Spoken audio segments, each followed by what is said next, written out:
So if we have a look at the verses of the Chumash, and we'll have a look specifically at the Pasuk, the Psukim on Shemais 6:26 and 27. So in our books, so that is on page 16. So, and we have a look at the verse over there. We see that the Chumash is telling us that there is a discussion of the genealogy of Moses and his brother Aaron. And in verse 26, the verse says, Hu Aaron v'Moshe. These people mentioned above of the genealogy, this is Aaron and Moshe, Asher Omer Hashem, which Hashem has spoken to them, Lema, and telling them the commandment that their job is to Haitzias B'nai Yisrael, Me'eretz Mitzrayim, to take out the B'nai Yisrael. And then verse 27 then continues and says, Haim Hamadabrim, those are the ones who have spoken El Paro, Melech Mitzrayim, Le'etzias B'nai Yisrael, to take out the Jews Mitzrayim, who Moshe v'Aaron. That is, they are Moshe v'Aaron. Now, on a simple level and a simple reading, it appears that the verse is repeating itself. First of all, in verse 26, so that's Shemais chapter 6, verse 26, it says, this is Aaron and Moshe. Then the next verse says, again, they were the ones who spoke to Pharaoh, and they are Moshe v'Aaron. Surely this is a bit repetitive. What's the purpose of saying all these, mentioning Moshe and Aaron again? So if we look at the commentary on the verse on verse 26, which we said was page 16, Rashi says, Hu Aaron v'Moshe. These are the Elishis Kurim Lamala. These are the ones which are mentioned above. Sheolda Yocheved Amram. Since we just spoke about a genealogy, they have been born to Yocheved and Amram. And this is the self-same Aaron and Moshe, Asher Omar Lahem. And this is the self-same Aaron and Moshe who Hashem spoke to them. And then Rashi continues on and says, Yesh Mekemesh Shemakdim Aaron and Moshe. There are some places which the verse puts Aaron preceding Moshe, but there's Yesh Mekemesh. There are places, Shemakdim Moshe Aaron. There are some places where the verse precedes Moshe and Aaron. And in fact, why does the verse do that? To tell you that they are equal, shesheklim ke'echad. They are equal. Now, on this two verses and Rashi's comment, we have a number of questions. The original source of Rashi, and if you look in the last words of the Rashi, which we just quoted on, it's quoted from on 16, it says the source is Bereshis Rabbah. That is, it's a Medrash, Bereshis Rabbah 1:15. Now, we don't have it with us, but if you look at the source of that Rashi, the Medrash doesn't use those words exactly. Medrash uses somewhat similar, but not exactly the same. Rashi has used the words that they are equal to each other. Shoklim ke'echad, they are equal. That they are equal in general. However, the Medrash says, the original source for the Rashi's comment says this comment, it says, in every place where the Torah mentions Moshe before Aaron, in one place, there is one place which mentions Aaron first. And that happens to be this particular one, our particular verse. So Rashi's claim that Aaron is given precedence several times because our Rashi said, Yesh Mekemes, there are places, multiples of places. But the Medrash, which is the original place of Talmudic learning, that Midrashic comment that Rashi bases himself on, says it happens several times. And in fact, there are 4 instances, including this verse, where Aaron is placed before Moshe. But in the other verses, aside from this particular one, the Torah mentions them in the context of their genealogy, or in the context of their birth, or in somehow in the natural age precedent. Therefore, we can understand why the Medrash might want to say that there is one time. It's obvious that Aaron, the older brother, would be placed first because the other verses are in the context of speaking out their birth precedents, and therefore in those places, it's obvious that you would have to write the oldest child first, which is Aaron, and Aaron will be placed before Moshe. And if we want to learn out and infer this idea that we've just said, that they are equal, then you can't say it out of those verses, because those verses speak in genealogical order. So therefore, the 4th verse that we've found, which is our particular verse, which is verse 26, we can infer from that Aaron is placed before Moshe, and we know Moshe is sometimes placed before Aaron, and therefore they are equal, because there's nothing unusual from the other verses which would teach us something special about Aaron being equal to Moshe. Therefore, we need this 4th verse to tell us this idea. But in that case, if the original area of teaching this comes from the verse which relates to Moshe and Aaron, and it's not a genealogical, why does Rashi say that there are multiple places? In fact, there is this specific case. There's really only this one instance, this verse, where Aaron being preceded by Moshe is not necessarily genealogical. That's one question. There's another question. This commentary, Rashi begins his commentary by saying, this is Aaron and Moshe. Who is Moshe and Aaron? Rashi continued with his comment, as we saw on the Rashi on the verse on page 16, which is the verse of 26. We see that it mentions Yocheved and Aaron, Yocheved and Amram, I should say. But why is it necessary to tell us in Rashi that Aaron and Moshe, their parents were Yocheved and Amram? Certainly the verses beforehand have already told us this. So why is it important for Rashi to tell us that this is their parents?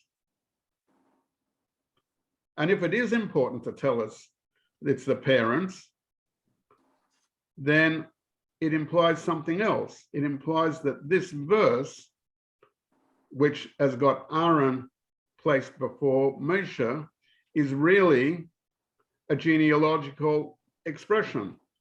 And therefore, if it's just within the genealogical concept. In other words, it's written in this order because the verse was just telling us their age differential and mentioning Aaron first.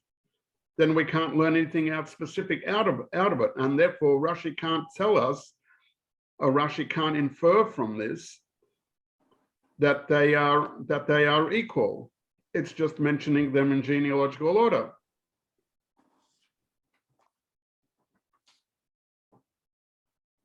And there is another change of the expression from Medrash Rabbah, because Rashi says they're equal as one, and the Medrash says they're of equal significance. But that leads itself to another major question. How is it possible to say that Moshe and Aaron are equal? We know, we've been introduced before, from the beginning of this whole, the book of Exodus, the book of Shmos, that Moshe has been singled out as the future leader of the Jewish nation, the one who's going to take them out of Egypt, the one that's going to do multiples of miracles, the one who's going to give us the Torah. So therefore, how can Rashi or even the Torah tell us that really that or infer that they are of equal stature? They're certainly not equal. So how is it possible that they are equal? Maybe it's even possible to learn out from this verse, or we say that they are equal standing. But in that case, in what way are they equal standing? So to put this text, that is verses 26 and 20 and 27 within the context, we have to understand what the context of the verses are. Prior to this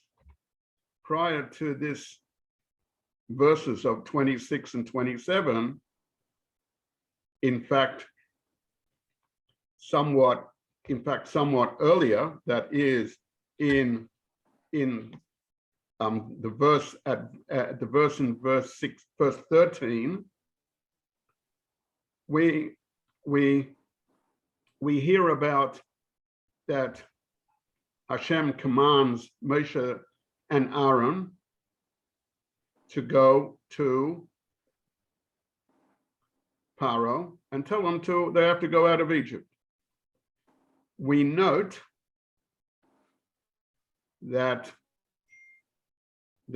at the time of the command, which, as we said, is Shmos chapter 6, verse 13, the verse says, "And Hashem spoke to Moshe and Aaron." Note, the important thing to note over here is Moshe comes first, Aaron comes second. Then the text, the narrative, then from verses 13 till 26 and 27, start talking about the genealogy of Moshe Rabbeinu, explaining who they are, and explaining from what family they come from. We're told that they are from the ancestral houses. The verse starts speaking about the children of Jacob and wants to tell us that Moshe and Aaron come from the tribe of Levi. First talks about the older brothers Reuben, and then talks about Shimon. Then starts to talk about Levi and the son of Jacob called Levi and his children till we come to Amram, and Amram marries and marries Jochebed. And then we come to the verse, and we resume the discussion where Moshe and Aaron are commanded to go to Pharaoh and to demand that the children of Israel come out. What happens at verse 26? It then says, well, this genealogy, these people that we've been talking about, their history, who are now been appointed by Hashem as leaders of the Jewish nation, this is Aaron and Moshe, placing Aaron and Moshe first. Well, this is a bit different. What's the difference? The difference is that the original commandment at verse 13 had Moshe first, then Aaron. Here it now mentions Aaron and Moshe first. It mentions Aaron first. So then Rashi wants to tell us, oh, wait a second, Rashi's thoughts, you might be interested to know that here Aaron is mentioned first. We've just come from the genealogical expressions, and we understand that Aaron should be listed first. But then Rashi is bothered. Why is there these two superfluous verses where we've just discussed the genealogy? At verse 13, we've already discussed what the job of Aaron and Moshe is. So why do we need to be reminded again about this is Aaron and Moshe? And then why do we need to be reminded in verse 27 again? This is Moshe and Aaron. What's the purpose of that? Why didn't we just continue and pick up the story where we left it off? That then Moshe and Aaron go up to Pharaoh and do the role that they've been asked to do by Hashem. This reintroduction of the verses, where interestingly, verse 26 has Aaron first, and verse 27 has Moshe first, prompts Rashi to tell us who are these people? This is Aaron and Moshe. This is the self-same Aaron and Moshe who we've mentioned above. But in what context have we mentioned above? We've heard about their lineage. What is their lineage? They are the children of Yochebed, who was married to Amram. So therefore, I've already been told that. Why does Rashi need to emphasize it? The reason why Rashi needs to emphasize this, and to emphasize these particular people, because to tell us and remind us that previously in the beginnings of the narrative, there was a story with Yochebed. Yochebed was the midwife. Yochebed was the midwife who had been called into the king of Egypt's office and told directly, any male children that are born, you have to make sure that they get killed. Your job is to murder the Jewish boys who are born. And she stood up to the test. She didn't allow those children to be killed. She stood up to the king of Pharaoh, to the king of Egypt, Pharaoh himself. And when asked, why didn't you kill them? She said the Jewish children are different, as the narrative tells us over there. But what did she do? She stood up to him. And who was Amram? Amram was the person who also stood up to in the realm, and even though male children were decreed, he retook and he remarried his wife in order to give birth to more children. And who was born out of that union? Moshe Rabbeinu himself. So therefore, Rashi is telling us, verse 26 is telling us that why have Aaron and Moshe being chosen to represent and act as leaders on behalf of Hashem to take out the Jewish people, as that's because they're born of a genealogy that's had Mesiras Nefesh, that's had self-sacrifice on behalf of God's commandments. Therefore, they warrant to be able to be chosen as leaders. In this point, as chosen to be the people to fulfill the role that they've been given by Hashem to be able to be able to take out the Jews out of Egypt as God has commanded. We ascribe the virtue of Moshe and Aaron to their parents. Nevertheless, their strengths of character in the role of fulfilling their shlichus has been made as equal. Therefore, Aaron and Moshe are put together. However, there are places where it's not necessarily so. But we find that verse 26 lists Aaron as first, even though we know that Moshe Rabbeinu was the main leader, and he was born directly as a consequence of his parents' virtue. And he was born at the time after these parents had the Mesiras Nefesh. His father retook his mother, remarried her, and she stood up to his mother stood up to the demands of King Pharaoh. Therefore, you would think that in verse 26, Moshe should be first. He's the main leader. Nevertheless, Aaron is mentioned first in connection to the genealogies. That leads Rashi to say, this teaches me that in fact they are equal, and they are equal in their role in what they have to do. They are not like as one, they are not as one, or they are as one, they are equal as one, in the sense as they are both equally part of the same mission. They've got both the same shlichus, redeeming the Jews from Egypt.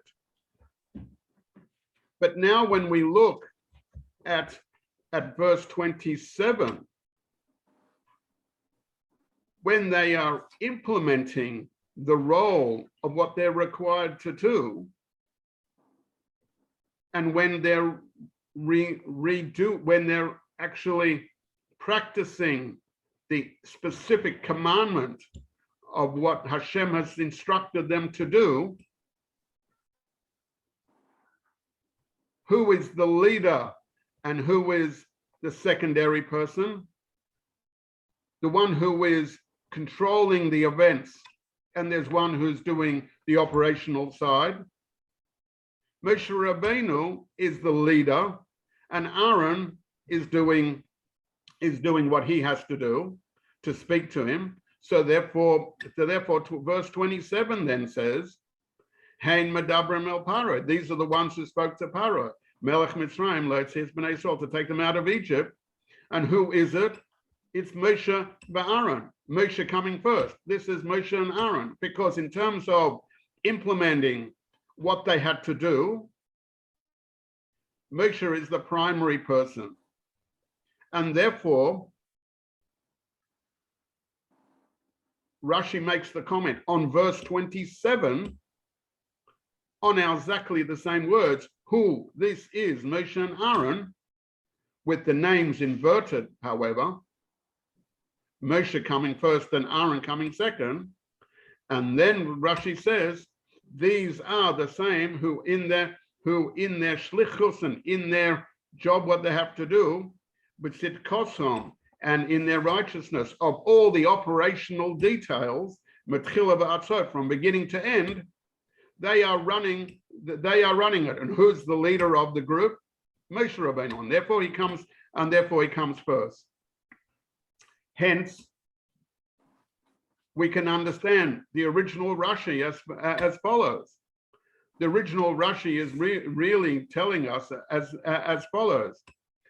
That is, the verse 26 Rashi is telling us who Aaron and Moshe. This is Aaron and Moshe, and then implicitly as we said, Rashi is troubled why we're repeating the verses. So therefore, of the verses of telling us this is Moshe and Aaron, therefore the answer is that this verse is telling us that the reason why they're in their leadership position is because they are the children of Yocheved and Amram, who have gone through so much steadfastness and so much personal self-sacrifice on behalf of the Jewish people, and their children are now blessed to be the leaders.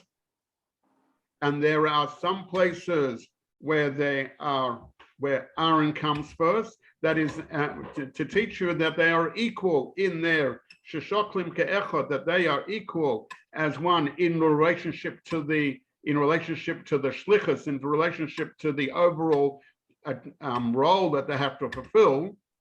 And then verse 27 comes along and tells us, but in the actual implementation of the doing of the activity, it says this is Moshe and Aaron, and therefore that second Rashi says these are the ones who steadfast in their activity from beginning to end, Moshe being the leader and Aaron being the second one. So therefore there are places where Moshe comes first, and there are places where Aaron comes first.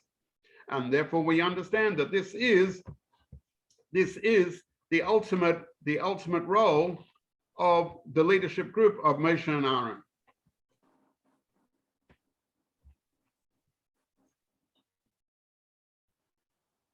Why do they need to be mentioned, Aaron and Moshe? In terms of their names, Chassidus gives us the mystical aspect of Torah, teaches something deep about the two pronged roles that Moshe and Aaron have. Moshe, as we know, is the one who gave us the Torah. He's the one who wrought the miracles, and miracles are ascribed to his name. He's the one who got the Torah from Hashem, and he's the one who taught us the Torah of the 10 Commandments. That is, Moshe Rabbeinu represents the idea of receiving from heaven, the idea of transcendence, the highest revelation of godliness, the level of the highest representation of the way Hashem shows himself in this world, which is of the names of Hashem, Yud Kei Vav Kei, the name of Havaya, which is God's ultimate, fullest revelation. Aaron, on the other hand, represents the operational side of things. He operated in the temple. He did things which showed and brought the people together closer to Hashem, like the activity that was done in the Beis Hamikdash, was done in the Mishkan, right? Did the korbanos, bring the aspects which have got to do with physicality closer to Hashem, uplifting. This represents another name of God, the name Elohim. Name of Elohim represents God. How is he is represented in nature, how he's represented in the physical world.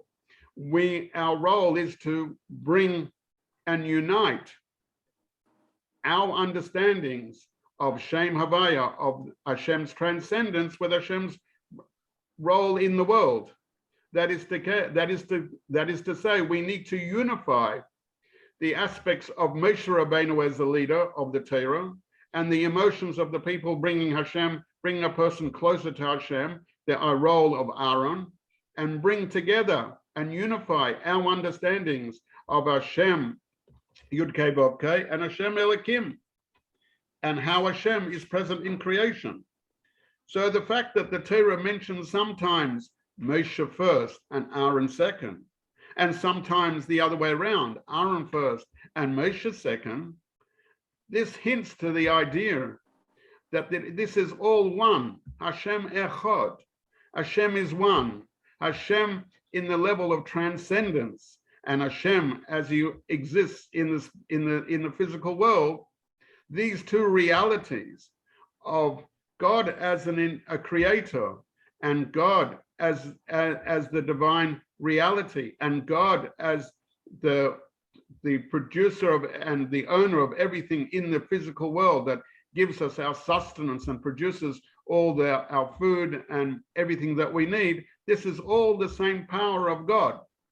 Just the two realities, the reality of the physical world and the reality of the spiritual world, the reality of the Torah, the reality of doing mitzvahs, there ought to be all one. And this awareness that this is all one can be developed in two ways. There's one way of understanding it from the point of view of Aaron, and that's why Aaron mentioned first. And this is the idea where it mentions, when we talk about the birth, natural genealogy, things which happen in the world, when we spoke about the genealogy, Aaron is mentioned first. This is the idea of who Aaron and Moshe.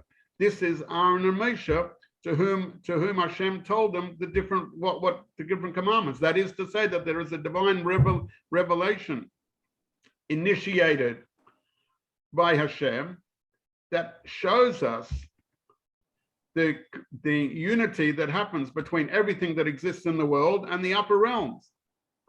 And we also can understand that these are the idea of that this is the ones who spoke to Pharaoh, this Moshe and Aaron, that humanity has to bring its perception of Pharaoh and of the Torah and all transcendence, and understand and make them understand that this is all one. Pharaoh is the one who said, "I don't know who is your God. I don't know." When Moses went and said, "Hashem has commanded that you let the people go," Pharaoh, who represents physicality, the realm of not understanding God, says, "I don't know who God is. I don't understand this idea of the transcendence of godliness." This is Moshe and Aaron who spoke. This is the level of Moshe and Aaron, bringing together that two levels of reality and making Pharaoh understand that there exists a transcendence in the world. And when this awareness is developed within the creation itself, it has a lasting permanence. And that's an implied idea in that last Rashi, in the Rashi on verse 27, that Moshe and Aaron, they are the ones who were steadfast in their mission. They continued their mission from beginning till the end. That is and this is the role of the Jewish people, that we have to keep our steadfastness, our strength, our righteousness, and do the role that Hashem has given us to make the pharaohs of this world recognize and understand that there is transcendence and holiness in the world, and our role is to unify all of those together. Okay, I hope you enjoyed this class, and we will meet again next time. Wishing you all the best.